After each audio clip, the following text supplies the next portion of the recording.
Magandang araw sa lahat. Narito ako ngayon sa aking kusina, sa umaga ng Thanksgiving, nakatitig sa hindi pa nagagalaw na pabo na inihanda ko para sa 17 tao na hindi dumating. Noon ko napagtanto na ang tintaong pagmamakaawa para sa kaunting pagmamahal mula sa aking mga anak ay sa wakas ay nakasira ng isang bagay sa akin na hindi na muling maaayos. 3 buwan pagkatapos, umalis ako sa lahat. Ang bahay, ang pera, ang apelyido ng pamilya at hindi na ako lumingon. Ang hindi nila alam, hindi lang ako isang nalulungkot na byuda na pwede nilang kalimutan. Ako ang may hawak ng lahat ng baraha. Ang pangalan ko ay Florinda. 72 taong gulang na ako ngayon. At narito ako upang sabihin sa inyo ang kwento ng mangyayari kapag inakala ninyong ang kabutihan ng isang tao ay kahinaan niya at ang kanyang katahimikan ay pagtanggap. Bago tayo magsimula, gusto kong malaman kung saan kayo nanonood. I-drop ang inyong lungsod o probinsya sa comments. Palagi akong nagtataka kung sino ang nakikinig sa mga kwentong ito. Ngayon, hayaan ninyong ibalik ko kayo sa kung saan nagsimula ang lahat. 38 taon na ang nakalilipas, napangasawa ko ang pag-ibig ng aking buhay, si Ricardo. Sama-sama naming itinayo ang lahat. Isang magandang bahay sa isang tahimik na kapitbahayan sa isang probinsya lungsod sa Pilipinas, halimbawa Cebu o Manila. 3 anak na pinalaki namin ng buong pagmamahal na aming taglay at isang buhay na tila mula sa mga pahina ng isang kwentong bayan. Si Ricardo ay nagtatrabaho sa commercial real estate development habang ako ay isang librarian sa paaralan sa loob ng 30 taon. Hindi kami sobrang yaman, ngunit kami ay komportable, matatag at masaya. Si Ricardo ang aking pinakamatalik na kaibigan. Bawat umaga, hinahalikan niya ang noo ko bago pa man ako dumilat. Bawat gabi, nauupo kami sa aming likurang beranda na may matamis na tsaa tuwing tag-init o mainit na tsokolate tuwing taglamig. Nag-uusap tungkol sa lahat at sa wala. Noong bata pa ang mga anak namin, ang bahay namin ang puntahan ng lahat. Mga birthday party, salu-salo tuwing holiday, Sunday barbecue. Ang aming tahanan ay laging puno ng tawanan at pagmamahal. Ang 3 anak namin, Lorna, Miguel at Jennifer, sila ang aming buong mundo. Si Lorna ang aming panganay, matatag ang kalooban at ambisyoso. Si Miguel ang aming gitna, tahimik ngunit mapag-isip. Si Jennifer ang aming bunso, palaging ang nangangailangan sa amin o sa tingin ko. Binayaran namin ang kanilang pag-aaral sa kolehiyo nang hindi sila nagkakautang. Tinulungan namin sila sa down payment ng kanilang unang mga bahay. Nagbabantay kami ng aming mga apo bawat linggo. Ipinagdiwang namin ang bawat mahalagang sandali kasama nila. Graduation, promotion, unang hakbang, unang salita. Kami ay isang malapit na pamilya o sa tingin ko. Si Ricardo at ako ay may tradisyon. Bawat linggo, kakain kami ng hapunan kasama ang hindi bababa sa isa sa mga pamilya ng aming mga anak. Ito ay nagpapalit-palitan, ngunit palaging may nandyan. Ang aming dining table ay ginawa ng espesyal upang makapagsilbi ng dual pantao dahil gusto namin na lahat ay komportabling makaupo. Biro ni Ricardo na ang bahay namin ay may revolving door dahil palaging may pumapasok o lumalabas. Mahal ko iyon. Mahal ko ang ingay, ang gulo, ang pakiramdam na kailangan at gusto. Tapos dumating ang Marso 14, 12 taon na ang nakalilipas, ang araw na nagbago sa lahat. Si Ricardo ay hindi maganda ang pakiramdam sa loob ng ilang linggo. Pagod, may bahagyang paninikip sa dibdib na patuloy niyang binabaliwala bilang indigestion. Nakiusap ako sa kanya na magpatingin sa doktor, ngunit alam mo kung gaano katigas ang ulo ng mga lalaki. Sabi niya, okay lang siya. Napupunta siya sa susunod na linggo, sa susunod na buwan, hanggang isang umaga, siya ay bumagsak sa aming silid habang nagbibihis para sa trabaho. Ang mga paramedic ay nagtrabaho sa kanya ng 40 minuto. Pinanood ko silang nagsasagawa ng chest compressions, nag-shock ng kanyang puso, sinubukan ng lahat. Ngunit ang aking Ricardo ay wala na. Malubhang atake sa puso. Siya ay 56 taong gulang. Ang libing ay maganda sa isang kakilakilabot na paraan. Ang 3 naming anak ay naroon kasama ang kanilang mga pamilya. Ang simbahan ay puno ng mahigit 300 tao. Lahat ay nagsabi ng magagandang bagay tungkol kay Ricardo. Anong bait niyang tao? Anong mapagmahal na asawa at ama? Paano niya tinulungan ang isang tao sa payo sa negosyo o ang iba sa isang pautang na hindi na kailangang bayaran? Tumayo ako roon sa aking itim na damit, tulala, sinusubukang buuin ang sarili ko para sa kapakanan ng aming mga anak at apo. Ang aking apo, si Tommy, na 6 na taong gulang noon, ay hinawakan ang aking kamay sa seremonya. Bumulong siya, "Lola, totoo bang hindi na babalik si Grandpa?" Hindi ko masagot. Hinigpitan ko lang ang hawak sa kanyang kamay at sinubukang huwag masira. Sa reception pagkatapos, ang bahay namin ay puno ng tao. Lahat ay nagdala ng pagkain, nagbahagi ng alaala, nag-alok ng pakikiramay. Dumaan ako sa lahat na parang nasa ilalim ng tubig, naririnig ang mga boses, ngunit hindi talaga naiintindihan ang mga salita. Ang aking mga anak ang nag-asikaso ng mga logistik. Si Miguel ay bumati sa mga tao sa pinto. Si Lorna ay nag-organisa ng pagkain. Si Jennifer ay nagsigurong may kailangan ng lahat. Nagpapasalamat ako na sila ang nag-aasikaso dahil pakiramdam ko ay halos hindi ako gumagana. Nang gabing iyon, pagkatapos umalis ng lahat at kami na lang ng mga anak ko ang natira, umupo kami sa sala kung saan kami ni Ricardo ay nagpalipas ng libu-libong gabi. Si Lorna ay nagtimpla ng tsaa. Si Miguel ay naglagay ng panggatong sa fireplace kahit hindi naman masyadong malamig. Siguro kailangan lang niya ng gagawin. Si Jennifer ay umupo sa tabi ko sa sofa. Ang ulo niya ay nakasandal sa balikat ko tulad noong maliit pa siya. "Malalagpasan natin ito ng magkasama, Ma," sabi ni Lorna. "Magpamilya tayo, aasikaso natin ang isa't isa." Naniniwala ako sa kanya. Diyos ko, naniniwala ako sa bawat salita. Sa mga unang linggo pagkatapos mamatay ni Ricardo, ang aming mga anak ay maalalahanin. Tumawag sila araw-araw, minsan 2 beses sa isang araw. Dumalaw sila dala ang mga groceries at casseroles. Tinulungan nila akong ayusin ang mga gamit ni Ricardo, ang mga damit niya, ang mga gamit niya sa garahe, ang opisina niya na puno ng 30 taong papeles at alaala. Si Lorna ay nanatili pa sa bahay ng 1 linggo upang samahan ako. Si Miguel ang naglilinis ng damo tuwing Sabado tulad ng ginagawa ni Ricardo. Si Jennifer ay tumatawag sa akin tuwing umaga upang siguraduhing nakabangon ako sa kama. Naisip ko, ito ang ginagawa ng pamilya. Sinusuportahan natin ang isa't isa sa kadiliman. Malalagpasan natin ito ng magkasama. Ngunit pagkatapos ay may nagbago. Nagsimula ito ng maliit. Ang mga tawag araw-araw ay naging ilang araw sa 1 linggo, pagkatapos ay lingguhan, pagkatapos ay paminsan-minsan. Ang mga pagbisita ay naging mas maikli, hindi gaanong madalas. Naiintindihan ko na may sarili silang buhay, sarili nilang pamilya, sarili nilang mga responsibilidad. Ayokong maging pasanin. Sinubukan kong bigyan sila ng espasyo upang mabuhay ang kanilang buhay habang tahimik na nalulunod sa aking kalungkutan nang mag-isa sa malaking bakanteng bahay na iyon. Ang unang Thanksgiving na wala si Ricardo, inakala kong makakasama ko ang isa sa mga anak ko tulad ng dati. Nagpapalitan kami ng mga holiday sa kanilang mga bahay sa loob ng maraming taon, ngunit palagi kaming magkasama. Palagi. Tumawag si Lorna 2 linggo bago ang Thanksgiving. "Ma, maliit lang ang gagawin natin ngayong taon. Pamilya lang ni Brad. Naiintindihan mo, di ba? Napakahirap na panahon para sa lahat." Nakaramdam ako ng bahagyang kirot sa aking dibdib, ngunit nilunok ko ito. "Siyempre, anak. Naiintindihan ko." Tumawag ako kay Miguel. Siya ay magdiriwang ng Thanksgiving kasama ang pamilya ng kanyang asawa sa upstate. "Pasensya na, Ma. Siguro sa Pasko." Si Jennifer ay pupunta sa mga biyenan niya sa Boston. Kaya, ginugol ko ang unang Thanksgiving na iyon na wala si Ricardo, ganap na mag-isa. Gumawa ako ng maliit na hapunan para sa sarili ko, naghanda ng 1 upuan sa mesa at sinubukang huwag tumingin sa bakanteng upuan sa tapat ko kung saan dapat naroon si Ricardo.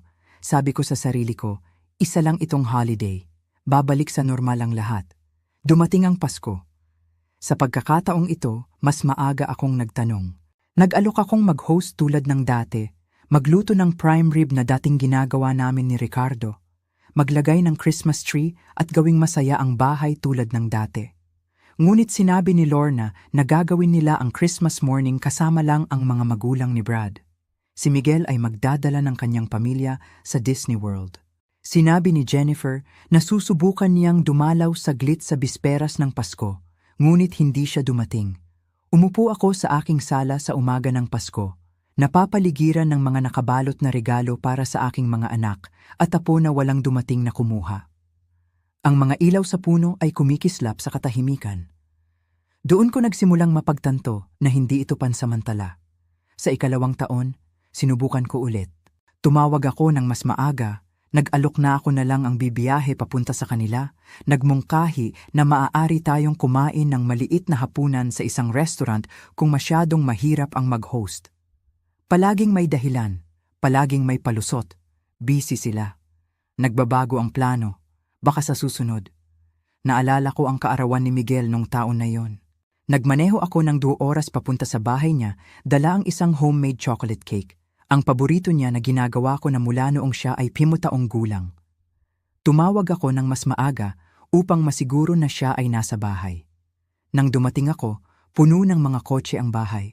Sa bintana, nakakakita ako ng mga lobo, mga taong tumatawa, mga apo ko na tumatakbo. Kumatok ako sa pinto, dala ang cake, sabik na sorpresahin siya. Si Miguel ang nagbukas at nawala ang sigla sa mukha niya. "Ma, anong ginagawa mo rito?" "Kaarawan mo, anak, dala ko ang cake mo." Bahagya siyang sumulyap sa loob ng bahay nang may pag-aalangan. "Ma, maliit lang talaga ito kasama ang pamilya ni Sarah, hindi magandang oras." Tumayo ako roon sa kanyang pintuan, dala ang cake na ginugol ko ang buong umaga sa pagluluto. At hindi niya man lang ako inanyayahang pumasok. Iniwan ko ang cake sa kanyang pintuan at umuwi na umiiyak ng husto kaya napilitan akong huminto 2 beses. Pagdating ng 3 taon, hindi na ako inaanyayahan sa mga birthday party ng aking mga apo. Malalaman ko na lang ang tungkol dito mamaya sa pamamagitan ng mga larawang na i-post sa Facebook. Doon, makikita ko ang buong pamilya ko, ang aking mga anak, ang kanilang mga asawa, ang 8 apo ko, kahit ang kapatid ni Ricardo at ang kanyang pamilya na magkakasama, masayang nagdiriwang, ngumingiti nang wala ako. Sinubukan kong kausapin si Lorna isang beses. Nagpunta ako sa bahay niya nang walang paalala. Ganon na ako desperado. Binuksan niya ang pinto na naka-workout clothes, halatang paalis na papuntang gym. "Ma, anong problema? May nangyari ba?" "Gusto ko lang makausap. Pwede bang pumasok ako saglit?" Nag-alinlangan siya, tiningnan ang relos niya. "May klase ako sa loob ng 30 minuto.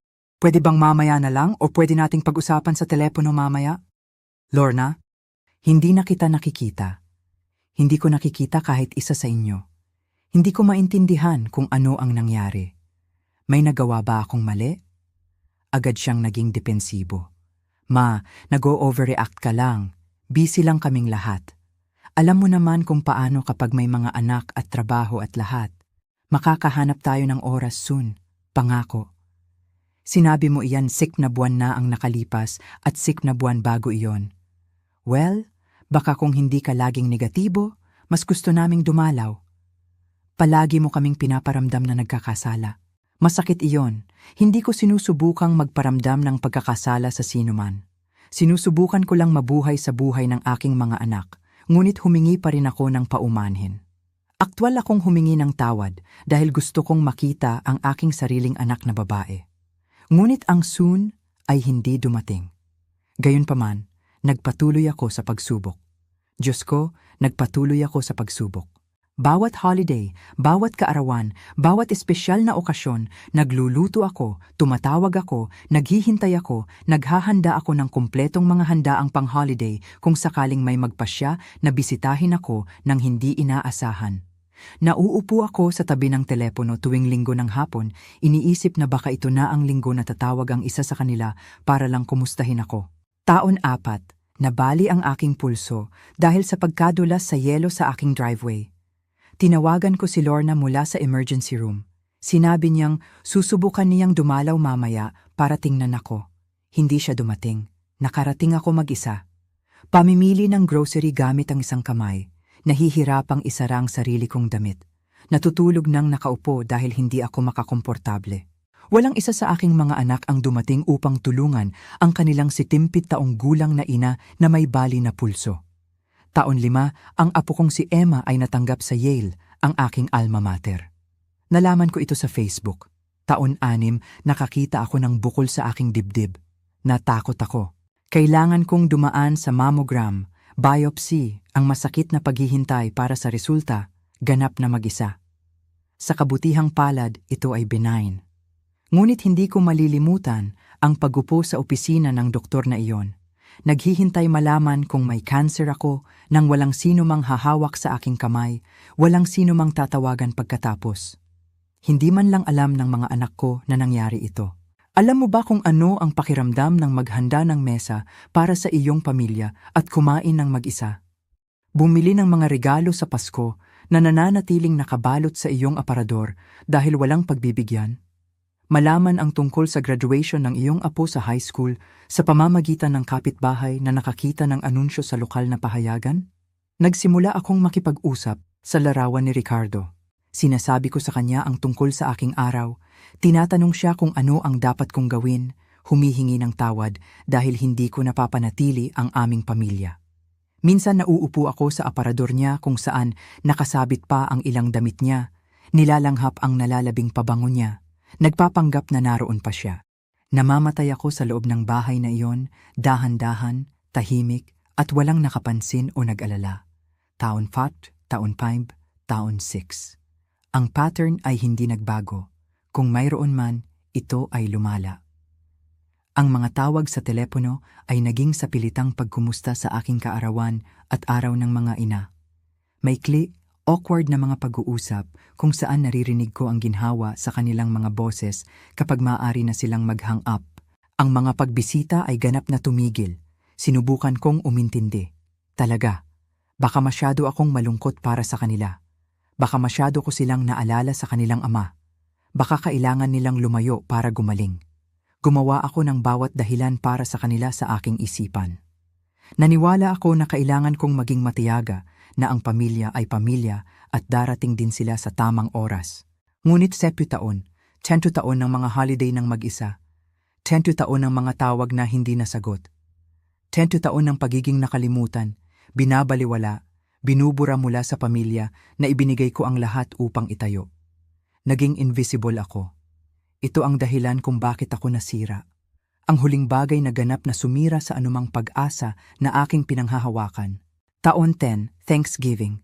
Alam ko na mas mabuti noon. Alam ko talaga. Ngunit may isang bagay sa akin na hindi makawala. Naisip ko, isang dekada na mula nang mamatay si Ricardo. Baka sapat na ang lumipas. Baka handa na silang maging pamilya muli. Kaya, ginawa ko ang isang bagay na ipinangako kong hindi ko gagawin. Tinawagan ko ang bawat isa sa aking mga anak at nagmakaawa, hindi nagtanong. Nagmakaawa. Sinabi ko sa kanila kung gaano ako kalungkot, kung gaano ko sila namimiss, kung gaano ito kahalaga sa akin na magkaroon ng kahit isang holiday, kahit isa lang, kung saan hindi ako nag-iisa. Sinabi ko sa kanila na lulutuin ko ang lahat, na hindi nila kailangang magdala o gumawa ng anuman maliban sa dumating. Sinabi ko sa kanila na kailangan ko sila. Sinabi ni Lorna na pag-iisipan niya. Sinabi ni Miguel na susubukan niya. Sinabi ni Jennifer na maganda ang tunog at magpapaalam siya. Kinuha ko iyon bilang oo. Gumugol ako ng 3 araw sa paghahanda ng hapunan ng Thanksgiving na iyon. Turkey, stuffing, mashed potatoes, green bean casserole, cranberry sauce, 3 uri ng pie, lahat ng paborito nila.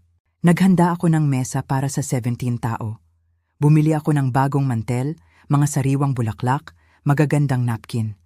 Gusto kong maging perpekto ang lahat upang ipaalala sa kanila kung paano ito dati, upang ipakita sa kanila kung ano ang kanilang nawawala. Naghintay ako. Ang turkey ay lumabas sa oven ng 2:00 ng hapon, golden at perpekto. Dumating ang 2:30, 3:01 pound, tinawagan ko si Lorna, diretso sa voicemail. Tinawagan ko si Miguel, walang sagot. Hindi rin sumasagot si Jennifer. 5 bang. Lumalamig na ang pagkain. Pinainit ko ulit lahat. 6 na, 7 na. Pagdating ng 8 ng gabi, nakaupo ako sa mesa ng mag-isa, nakatingin sa 17 ng bakanting upuan at sapat na pagkain upang pakainin ang aking buong pamilya na hindi dumating. Ni isa sa kanila ay hindi dumating. Ni isa sa kanila ay hindi man lang tumawag upang sabihin na hindi sila darating. Umupo ako doon hanggang hating gabi at may namatay sa loob ko. Hindi ang mabilis na pagkamatay tulad ng atake sa puso ni Ricardo. Ito ay mas mabagal, mas malamig. Ito ang pagkamatay ng pag-asa, ang pagkamatay ng pagtanggi, ang pagkamatay ng babae na naniniwala na mahal siya ng kanyang mga anak. Nang gabing iyon, gumawa ako ng desisyon. Tapos na ako sa pagmamakaawa. Tapos na ako sa paghihintay. Tapos na akong burahin.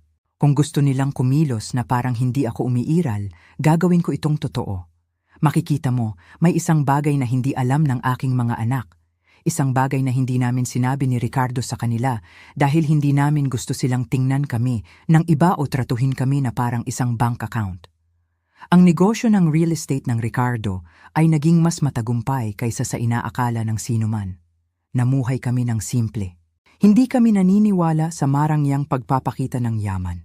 Gusto naming matutunan ng aming mga anak ang halaga ng pagsisikap na itayo ang kanilang sariling buhay na hindi nakadepende sa amin sa pananalapi.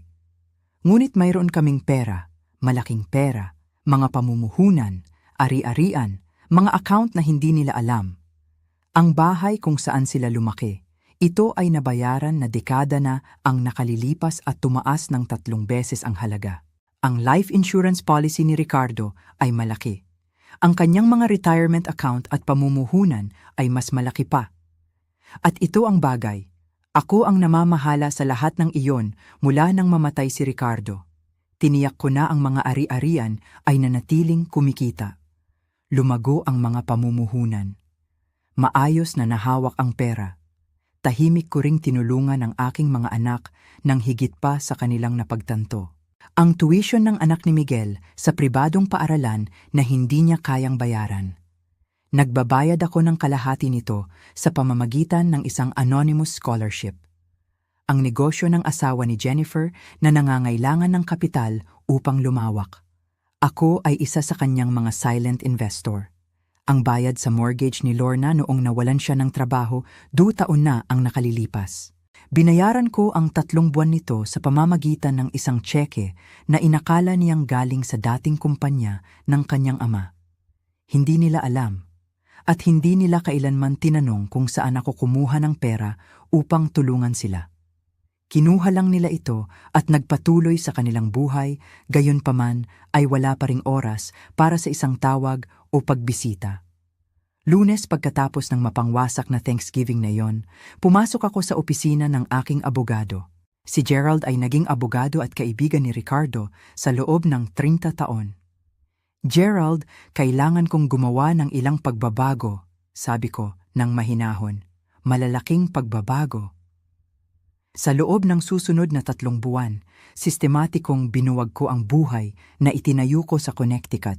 Ibinenta ko ang bahay ng pamilya, ang bahay kung saan ko pinalaki ang aking mga anak, kung saan kami ni Ricardo ay nagpalipas ng 31 taon nang magkasama. Ibinenta ko ito sa halagang $2.3 milyong, mga 115 milyong piso, sa isang kaibig-ibig na batang mag-asawa na naghihintay sa kanilang unang anak. Umaasa ako na mapupuno nila ito ng mas maraming pag-ibig kaysa sa huling dekada. Binuwag ko ang mga pamumuhunan, isinara ang mga joint account, inilipat ang lahat sa aking pangalan lamang. Binayaran ko ang pera na lihim kong ipinautang sa mga venture ng aking mga anak at isinara ang mga kasunduang iyon. Itinigil ko ang mga bayad sa tuition, itinigil ang suportang pinansyal na ibinibigay ko nang hindi nila alam. Pinutol ko ang bawat hibla ng pananalapi na nag-uugnay sa akin sa kanila. Pagkatapos ay tinawagan ko ang bawat isa sa kanila sa huling pagkakataon. Lorna, si nanay ito. Tumatawag ako para ipaalam sa iyo na ibinebenta ko ang bahay at lilipat ako. Hindi ko pa alam kung saan, ngunit kailangan ko ng bagong simula. Kung may gusto ka mula sa bahay, ang iyong lumang silid, mga larawan ng pamilya, anumang alaala, mayroon kang 2 linggo upang kunin ang mga ito. Kung hindi, mapupunta ito sa kawanggawa o sa mga bagong may-ari. Paalam, anak. Ang parehong mensahe kay Miguel at Jennifer. Maikli, magalang, panghuli, alam mo ba? Wala isa sa kanila ang dumating upang kumuha ng anuman. Walang isa sa kanila ang nagtanong kung saan ako pupunta o kung okay ako o kung kailangan ko ng tulong sa paglipat. Nagpadala si Lorna ng text. Okay ma, good luck sa lahat. Hindi sumagot si Miguel. Nagpadala si Jennifer ng emoji na umiiyak at sabi, miss you. Iyon ang nagsabi sa akin ng lahat ng kailangan kong malaman. Ako mismo ang nag-empake ng bahay na iyon. 38 taon ng mga alaala ang pinagsama-sama sa mga kahon. Karamihan ay idinonate ko. Muebles, mga pinggan, mga kumot, lahat ng bagay na nagpuno sa aming tahanan. Kinuha ko lang ang kasya sa aking kotse. Ilang damit, ilang album ng larawan, ang singsing kasal ni Ricardo, at isang kumot na ginawa ng aking ina.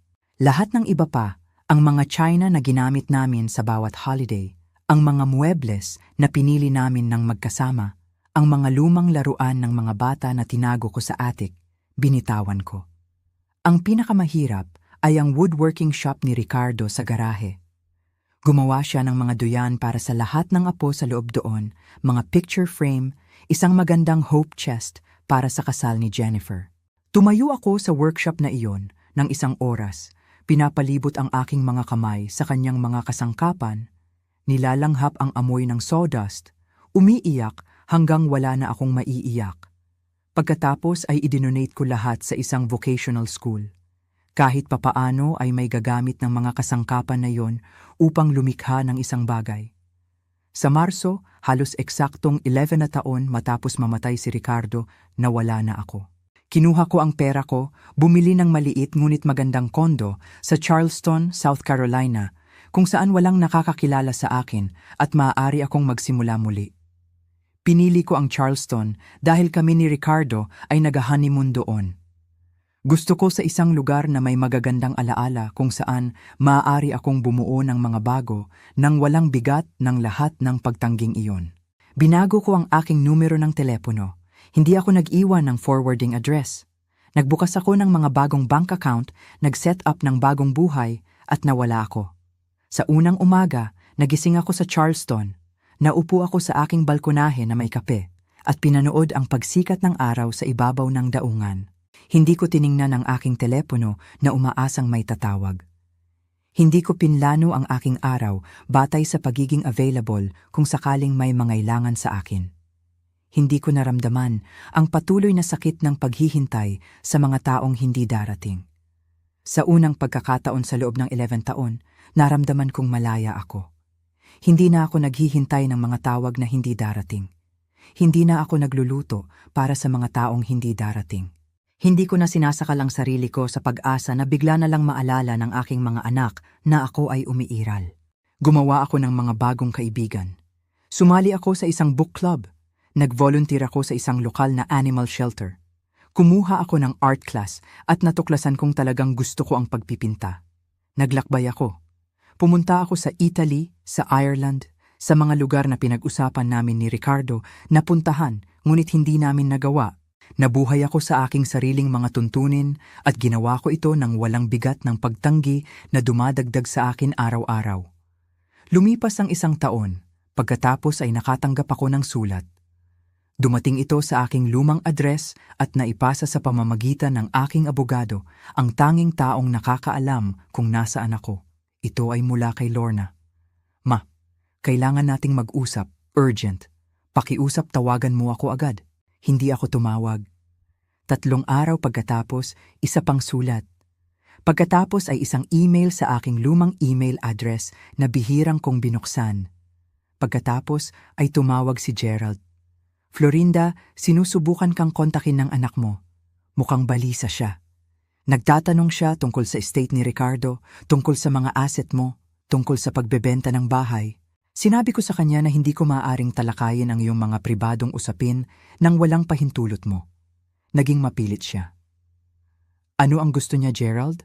Naniniwala ako na natuklasan nila ang laki ng kayamanan ng iyong yumaong asawa at napagtanto nilang umalis ka, nawala sila. Ngayon, kung nag-e-enjoy ka sa kwentong ito at gusto mong makarinig ng higit pa, mangyaring pindutin ang subscribe button. Nakakatulong ito sa akin na patuloy na ibahagi ang mga karanasang ito sa totoong buhay sa inyong lahat. Narito ang nalaman ko sa pamamagitan ni Gerald sa mga sumunod na linggo. Ang aking mga anak ay tila nagtipon at nagpasya na oras na upang simulan ang pag-iisip tungkol sa pananalapi ng nanay at siguraduhin siya ay inaalagaan sa kanyang pagtanda. Translation: nagpasya silang oras na para alamin kung ano ang kanilang mapapana. Pumunta sila sa lumang bahay at nakakita ng bagong pamilya na nakatira doon.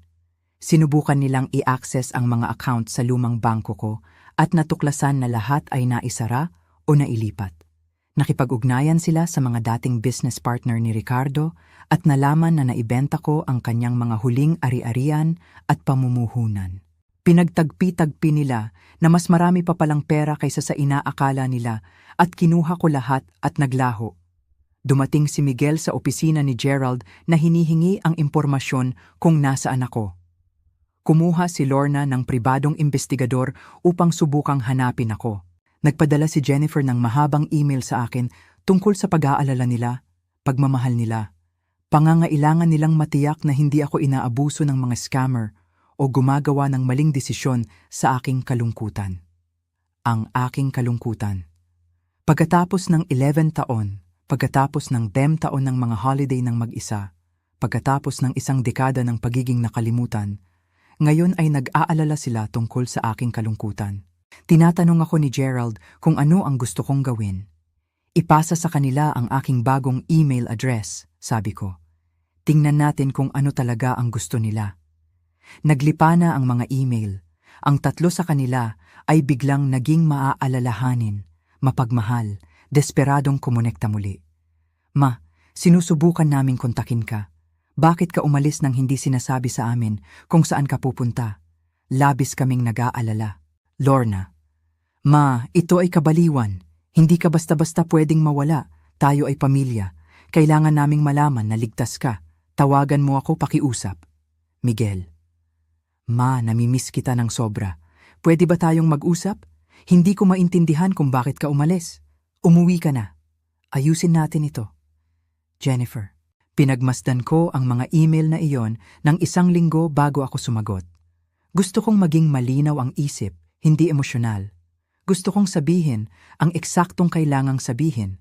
Wala nang higit pa at wala nang kulang. Sa wakas, nagsulat ako ng 1 email at ipinadala ito sa lahat ng 3. Mahal na Lorna, Miguel at Jennifer, salamat sa inyong pag-aalala sa aking kapakanan. Nais kong tiyakin sa inyo na ako ay ligtas, malusog at mas masaya kaysa sa loob ng mahigit 1 dekada. Umalis ako sa Connecticut at piniling hindi ibahagi ang aking kinaroroonan dahil kailangan kong simulan ng isang buhay kung saan hindi ako naghihintay sa mga anak na malinaw na walang oras para sa kanilang ina. Gumugol ako ng puno taon sa pagsubok na maging bahagi ng inyong buhay. Nagluluto ng mga pagkain na walang dumating na kumain. Bumibili ng mga regalo na walang dumating na kumuha, tumatawag, walang sumagot.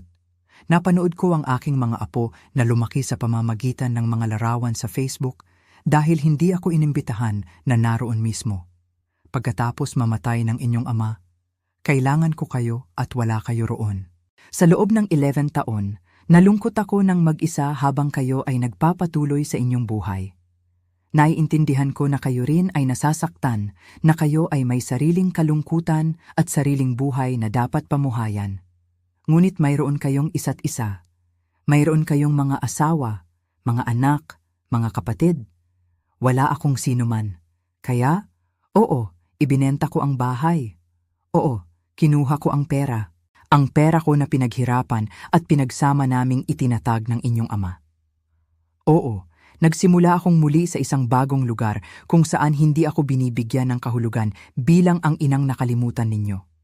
Napansin ko na kayo lang ang lumapit nang matuklasan ninyo na may pera na involved.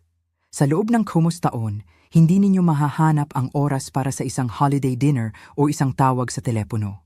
Ngunit nang malaman ninyo ang tungkol sa estate ng inyong ama, bigla kayong desperadong sinusubukang hanapin ako. Iyon ang nagsasabi sa akin ng lahat ng kailangan kong malaman tungkol sa kung ano ang ibig sabihin ko sa inyo. Nagbuo na ako ng bagong buhay. May mga kaibigan akong tunay na gustong makasama ako. May mga aktibidad akong nagbibigay sa akin ng saya. May hinaharap akong inaabangan sa halip na isang nakaraan na aking pinagdaramdam. Hindi na ako naghihintay, hindi para sa mga tawag, hindi para sa mga pagbisita, hindi para sa pamilyang akala ko ay mayroon ako. Kayo ay mga nasa hustong gulang na may sariling mga pamilya at nais ko lamang sa inyo ang kaligayahan at tagumpay. Ngunit tapos na akong maging isang afterthought sa inyong buhay habang kayo ay naging lahat sa akin. Kung talagang nais ninyong muling buuin ang isang relasyon sa akin, hindi dahil sa pera o obligasyon o kasalanan, kundi dahil tunay ninyong gusto ang inyong ina sa inyong buhay. Pagkatapos ay maaari nating pag-usapan iyon. Ngunit ito ay ayon sa aking mga tuntunin, sa aking oras, at lamang kung handa kayong kilalanin ang sakit na naidulot ninyo at talagang magpakita ng tuloy-tuloy, hindi lamang kapag ito ay maginhawa. Ina, ang perang malinaw na inyong inaalala, ito ay akin. Ito ay gagastusin ko, idodonate ko, o iiwan ko kaninuman ang gusto ko. Tinulungan namin kayo ng iyong ama sa buong buhay ninyo nang hindi umaasa ng kapalit maliban sa pagmamahal at paggalang. Nagbayad kami para sa inyong edukasyon, tinulungan ang inyong mga tahanan, sinuportahan ang inyong mga pamilya. Ginawa namin yon dahil mahal namin kayo, hindi para lumikha ng obligasyon. Ngunit ang pagmamahal at pera ay hindi pareho. At hindi mo maaaring mamana ang isang relasyon na hindi mo kailanman pinanatili. Payapa na ako sa aking desisyon. Sana balang araw maintindihan ninyo kung bakit ko ito ginawa. Buong pagmamahal, ina. Pinindot ko ang send at naramdaman ko ang isang bigat na nawala na hindi ko alam na dala ko pala. Ang mga tugon ay dumating ng mabilis at marami. Si Lorna ay nagalit. Paano ko sila pinagsususpetsahan na pera lang ang iniisip? Si Miguel ay naging depensibo. Busy sila. May mga problema silang pinagdadaanan. Hindi ako patas at nag-overreact. Si Jennifer ay mapanlamang. Hindi siya makapaniwala na iniwan ko ang aking mga apo. Hindi ko ba sila gustong makilala? Ngunit narito ang hindi nila sinabi. Tama ka. Patawad. Dapat sana ay naroon kami. Pinangasiwaan ni Gerald ang lahat ng legal na katanungan. Wala silang karapatan sa estate ni Ricardo. Lahat ito ay naiwan sa akin bilang kanyang asawa at mayroon akong lahat ng karapatan na pamahalaan ito ayon sa aking nais.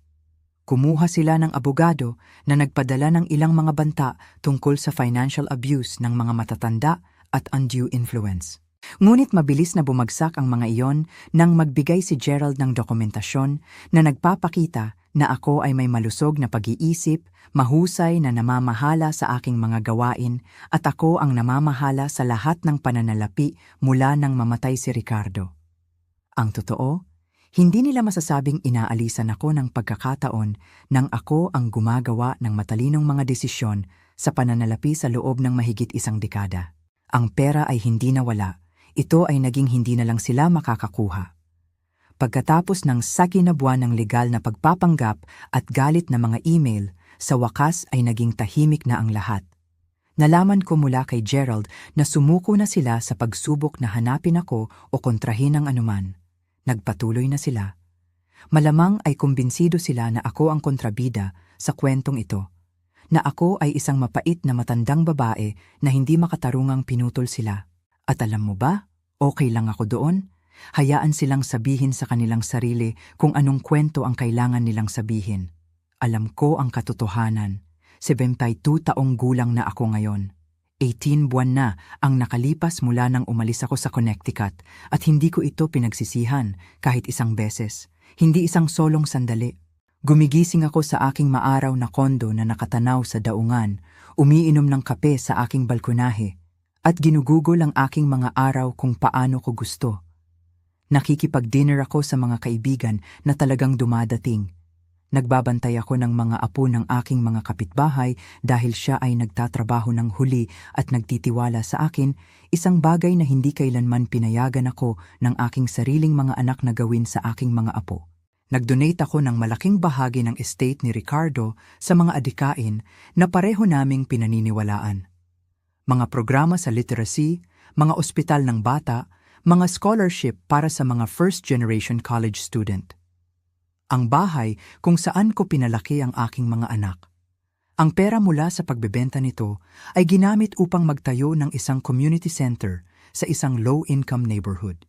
Magugustuhan niyon ni Ricardo. Nag-set up ako ng trust funds para sa aking mga apo, para sa kanilang edukasyon na maa-access kapag sila ay 25 taong gulang. Hindi para sa aking mga anak na mamahala o kontrolin, kundi direkta para sa mga bata na iyon. Anuman ang mga pagkakamali ng kanilang mga magulang, ang mga batang iyon ay karapat-dapat sa mga pagkakataon. Ngunit ang pera ay may kasamang liham mula sa akin na nagpapaliwanag kung bakit hindi nila ako kilala noong lumalaki sila. Sinasabi ang aking panig ng kwento upang isang araw ay makagawa sila ng sarili nilang desisyon tungkol sa uri ng pamilyang gusto nilang maging.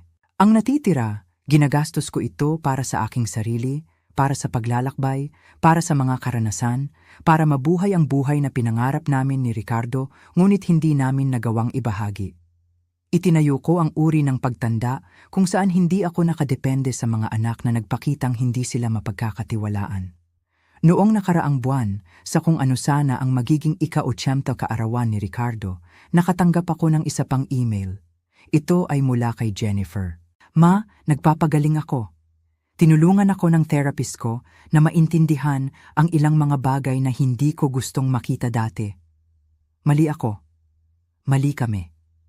Hindi ko alam kung mapapatawad mo kami, ngunit kailangan mong malaman na sa wakas ay naiintindihan ko ang ginawa namin sa'yo.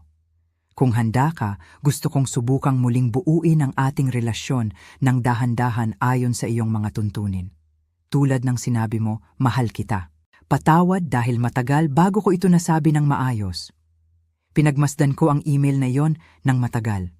Bahagi sa akin ang gusto kong burahin ito upang maprotektahan ang sarili ko mula sa higit pang pagkadismaya.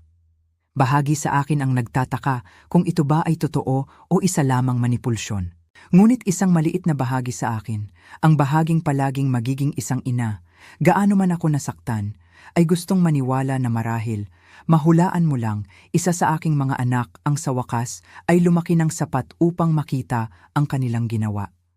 Hindi pa ako nakakasagot. Maaaring oo, maaaring hindi. Ang punto ay, ako ang magpapasya. Hindi na ako desperado. Hindi na ako naghihintay. Hindi na ako nagmamakaawa. Binalik ko ang aking buhay, ang aking pera, ang aking dignidad, at ang aking hinaharap. At kung gusto nilang maging bahagi nito ngayon, kailangan nilang paghirapan ito sa parehong paraan na gagawin ng sinuman, sa pamamagitan ng tunay na pagmamalasakit, tuloy-tuloy na pagsisikap, at paggalang. Iyon ang kwento ko. Isang dekada ng pagiging invisible na sinusundan ng pagpili na maglaho ayon sa aking sariling mga tuntunin. At alam mo ba? Minsan ang pinakamahusay na katarungan ay simpleng pagtanggi na manatili sa isang lugar kung saan hindi ka pinahahalagahan. Ako si Florinda. 72 taong gulang na ako at sa unang pagkakataon sa loob ng 11 taon, sa wakas ay magandang araw sa lahat. Narito ako ngayon